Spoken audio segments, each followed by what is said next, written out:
12 News is your hurricane headquarters. Tonight, you're getting a look at the devastation across Florida.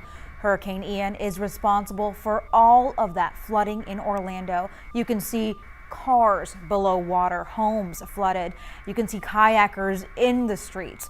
The storm is being blamed for the deaths of 9 people so far. That death toll is still expected to rise. Tonight, 2.3 million people are spending the night without power. Good evening, I'm Brenda Matuti. I'm Jordan Williams. The devastation is so extreme that the National Guard is sending in nearly 5,000 troops from 4 states. This video from places around Fort Myers is just chilling. Look at this. Roads and bridges torn apart. And we're going to show you some images from the air where it is just even worse to look at. Boats tossed like toys. Coastal homes and businesses shredded apart.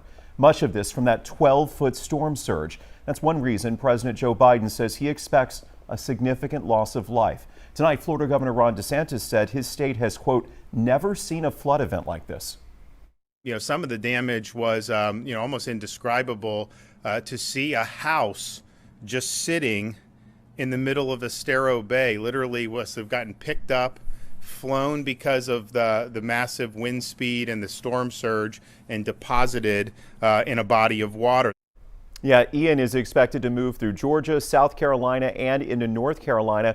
According to FEMA, it will continue to cause storm surge worries and a lot of rain. So Chief Meteorologist Patrick Vaughn is continuing to track it. Yeah, Patrick, what is happening out there? It's constantly changing. What do you have now? Well, it is strengthening once again. It became a hurricane this evening and now winds up to 80 miles an hour and winds gusting to 100. It's about 185 miles south of Charleston, South Carolina, moving to the north and northeast. Radar presentation shows the bulk of the rains off towards the north of the system. A lot of dry air wrapping around it. That's why there's a lack of precipitation to the east, south, and southwest section of the storm. Forecast calls for this to make a landfall coming up around noontime tomorrow. Hurricane warnings in effect for the South Carolina coast, right around Charlotte, Charleston, I should say, South Carolina, and then moves off to the north and west and weakens. Could be quite a flood threat, flash flood threat up towards the western Virginia. And looking at our